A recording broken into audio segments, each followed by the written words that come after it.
गुरुजी के साथ कब जुड़ी हूँ इसका मुझे कुछ पता नहीं है। ना मैं कोई डेट बता सकती, ना कोई मैं समय बता सकती हूँ, लेकिन इतना जानती हूँ कि मैं कई जन्मों से इनके साथ शायद जुड़ी हुई हूँ और अच्छे कर्म किए थे जो इन्होंने मुझे अपनी पनाह में ले लिया। एक बारी मैं, बहुत पुरानी बात है ये, जब अपने चोले में थे, मैं एम्पायर स्टेट के आगे से निकलती थी, कोई चीज मुझे अट्रैक्ट करती थी, लेकिन मैं कभी गई नहीं, मुझे मौका ही नहीं मिला क्योंकि मेरे कर्मों में दर्शन नहीं थे। फिर बहुत बाद देर बाद मैं 2009 में कनाडा आई थी। उस वक्त मुझे एक आंटी डिवोटी ने किताब दी गुरुजी की, सत्संग की। मैं उसको ऐसे लेके आ गई, मैंने कहा क्या करना है, मैं रख लेती हूँ। उसने बड़े प्यार से मुझे दिया और मैं ले आई, लेकिन वो साल भी ऐसे ही निकल गया, अभी तक मेरे कर्मों में था ही नहीं कुछ भी। पर मैं गुरुजी के साथ जुड़ती कब मुझे नहीं पता था।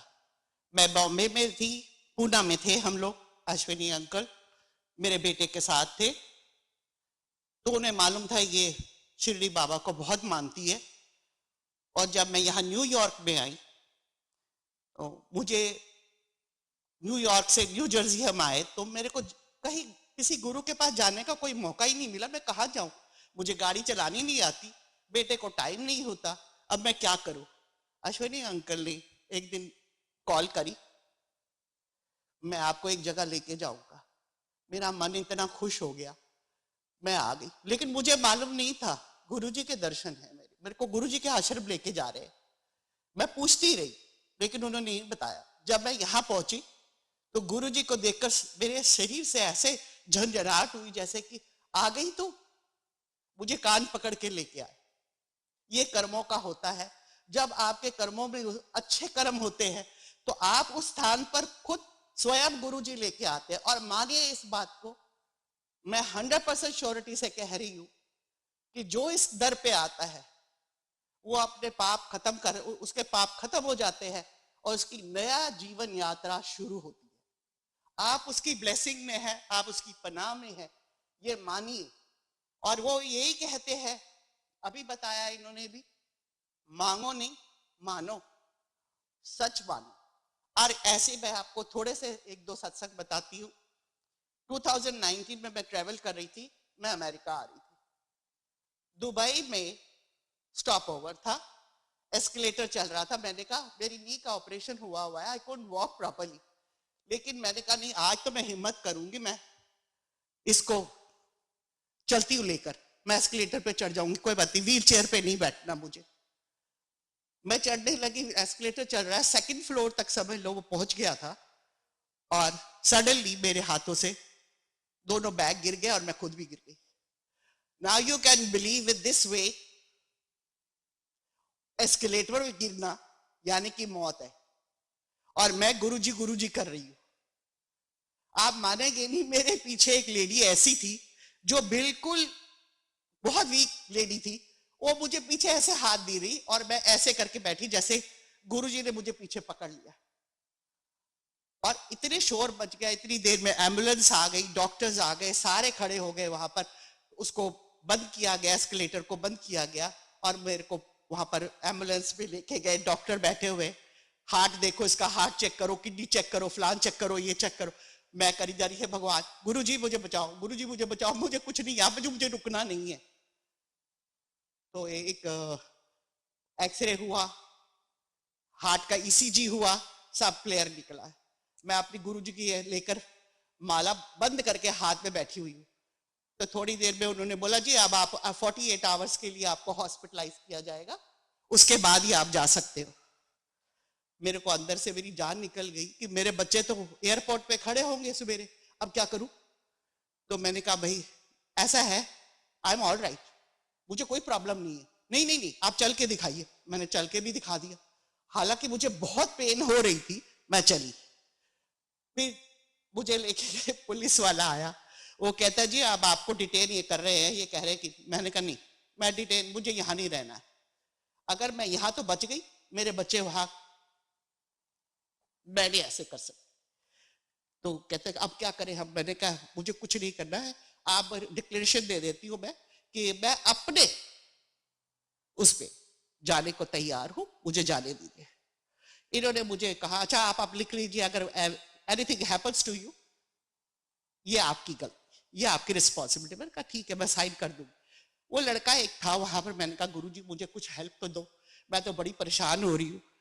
वो लड़का पुलिस वाला था, छोटा सा था, वो आया मेरे को कहता आंटी आपको एयरबस में बोर्ड नहीं करने देंगे। मैंने कहा क्यों? क्योंकि उन्हें अगर पता चल गया ना आप गिर गई थी, वो नहीं बिठाएंगे आपको।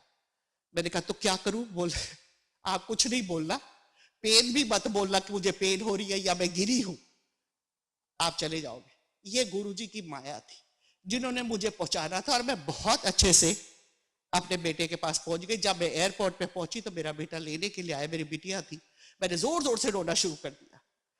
वो कहते आपको क्या हुआ? आपको एयरबस में किसी ने मारा? क्या हुआ? आपको कोई क्या बात हुई है बताओ तो। मैंने कहा भाई मैं आज तो बची हूँ गुरुजी की कृपा से, मुझे घर लेके जाओ, मैंने मरना था आज तो मर के वापस आई हूँ। ये गुरुजी की पहली कृपा थी। उसके बाद मुझे आने से पहले गुरुजी ने 5 बारी अपना बड़े मंदिर बुलवाया था। मैं कह रही हूँ ये 5 बारी मुझे क्यों जाना है, मुझे समझ नहीं आ रही है। 500 बार मैं रेगुलर बड़े मंदिर गई हूँ। I am living in Faridabad, मुझे वहां से जाना होता था, और 5 मैंने पूर्ण किए। उसके बाद मेरा ट्रैवलिंग हुई, ये जो बच गई है। उसके बाद फिर एक और हुआ, मेरी बेटी को शादी के 12 साल हो गए थे, कोई बच्चा ही नहीं था, कोई इशू नहीं, कोई बच्चा ही नहीं हो रहा था, सब डॉक्टर फेल हो गए।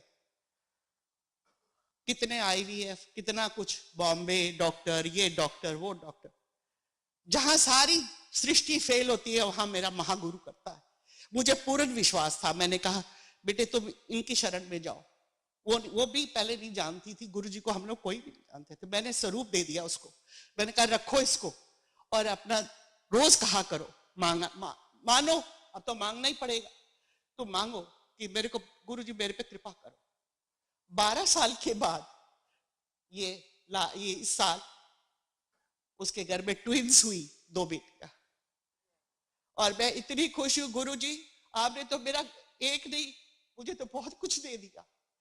आज मैं इस उम्र में आके नानी बन गई, मुझे आपका बहुत बहुत धन्यवाद, लख लख शुक्राना मेरे गुरुजी, लख लख। मैं तभी कहती हूँ कि गुरुजी के पास किसी चीज का भी तोड़ है, लेकिन उसकी श्रद्धा पे उनका सिमरन करो। अभी आपने शब्द में भी सुना है, जिसके ऊपर स्वामी का हाथ होता है उसे कोई कुछ नहीं कर सकता, कोई बला नहीं आ सकती। आप विश्वास रखिए इस बात पे। अभी मैंने थोड़े दिन पहले मैंने यहाँ पर एक सत्संग किया था। मेरे बेटे की जो बॉस है वो अंग्रेज है या अमेरिकन है, मेरे को उसके लिए आया, केट को कहो तुम्हें हाई पोजीशन मिलने वाली है। मैं केट को जानती नहीं, मेरे बेटे का है तो मैं कैसे मेरे बेटे को बोला, खैर वो हो गया, वो भी हो गया, वो बन भी गई, वो हो भी गया। आज वो मुझे केट ढूंढती रहती है, कब मिसेस बब्बर आएंगी, आई वुड लव टू सी हर। और मैं उनसे ये पूछना चाहती हूँ आपको कैसे पता चला, जबकि किसी को भी नहीं पता था कि मेरा ये डेजिग्नेशन होने वाला है, मेरे बेटे तक को नहीं पता था, लेकिन हो गया। ये गुरुजी की माया है। जो गुरुजी पे विश्वास करेगा, मैं कहती हूँ उसका भला आज भी है, कल भी है, और गुरुजी की कृपा अपार रहती, अपार अपार है, इसका वर्णन मैं अपने शब्दों में कर ही नहीं सकती। अब उसके बाद अभी थोड़े दिनों की बात है, मैंने अपने बेटे को बोला कि वो बड़ा परेशान रहता है, उसको ब्लड प्रेशर बड़ा हाई रहने लग गया, 170 ऐसे रहने लग गया। तो अभी तो वो छोटा है, मैंने कहा ये क्या प्रॉब्लम हो गई। और ये पिछले थर्सडे की बात है, मेरा बड़ा मन था मैं सत्संग करूं, मैं रो रही थी वहां बैठे हुए, लेकिन मुझे इजाजत नहीं थी, गुरुजी ने दी इजाजत दी। लेकिन उसके बाद मैं गुरुजी के आगे बोली, गुरुजी मुझे कल अपना बेटा हंसता हुआ नजर आना चाहिए, मुझे बड़ा दुख हो रहा है, बहुत तकलीफ हो रही है मुझे, मेरे से ये सहा नहीं जा रहा। आप मानेंगे नहीं, थर्सडे रात शाम की बात है, फ्राइडे मॉर्निंग में जब वो उठता है, वो हंसता हुआ आया मेरे पास में, तब मम्मा सब ठीक है, आई एम ऑलराइट, मेरे को ब्लड प्रेशर ठीक हो गया। मुझे पता, मैंने कहा गुरुजी को मानो। हाँ, वो नहीं मानता था। वो मुझे आता है छोड़ देता है, लेकिन आता नहीं था। अब वो मुझे कहता है मैं आपके लिए मंदिर बना के दूंगा इंडिया में गुरुजी का। मैंने आपके गुरुजी को मान लिया और उसको सपने में, ड्रीम में आए गुरुजी। आज मैं इसीलिए सत्संग करना चाह रही थी कि गुरुजी आपका शुक्राना कैसे करूं मैं, मुझे समझ नहीं आती। पर आज गुरुजी ने मुझे प्रेशराइज किया। मैं वहां बैठी हुई थी, बार बार मेरे दिमाग में आ रहा था मुझे जाना है, मुझे बोलना है, मुझे गुरुजी के बारे में बोलना है। और गुरुजी ने ऐसे किया। एक छोटा सा सत्संग और है। मेरा भाई नहीं है, मेरा ब्रदर नहीं है, उसकी बड़े यंग एज में डेथ हो गई थी। रखड़ी वाला दिन था और मैं घर में बैठी उदास थी। 1-2 दिन पहले की बात है। मैंने कहा गुरुजी क्या बात है, किधर जाऊं? आपके आगे तो रखड़ी डालूंगी, आपको तो बांधूंगी, पर क्या करूं, मैं बड़ी परेशान हूं। कुछ भी नहीं कहा। फिर उसके बाद एक डिवाइन बुक इनकी गुरुजी की सत्संग की थी, वो आई थी। मैंने वो देखा यूट्यूब पे। मैंने कहा ये मैं कहां से लूं? गुरुजी मुझे रास्ता दो, मुझे नहीं पता मैं किसको मांगू, मुझे नहीं समझ आती। मैं बड़े मंदिर जाती हूँ, लेकिन वहां पर भी मुझे समझ नहीं आती किससे बोलूं। मुझे कहते हैं सपने में किटी नुक है। मैं कहा किट्टी कैसे आ गई मेरे ध्यान में? किटी नुक है। मैंने उसको कॉल करी। मैंने कहा किटी, मुझे गुरुजी की ना ऐसे आई है ऑर्डर की, किटी को क्या? कहते आंटी सच्ची दसो। मैं कहा हाँ सच बता रही हूं। तो कहते कल ही आई है 2 किताबें, एक मैंने अपने लिए रखी, एक मैं सोच रही थी गुरुजी ने किसको देनी है। अभी तक ऑर्डर नहीं आया, लेकिन वो ऑर्डर आ चुका था, वो मेरे थ्रू आया। मैंने कहा गुरुजी ने मेरे लिए भेजा, भाई वो मुझे दे दो। अब ये जो लड़का है इनका ड्राइवर, वो गया, कोविड था, तो उसने बोला कि भाई इसको कोरियर करो, उनका एड्रेस लो आंटी का और उनको कोरियर कर दो। वो गया, कोरियर वाले ने बोला 850 रुपया लगेगा। कहता भाई मैडम ने तो मुझे बोला नहीं कि 850 रुपये में कोरियर करना है, तो मैं क्या करूं?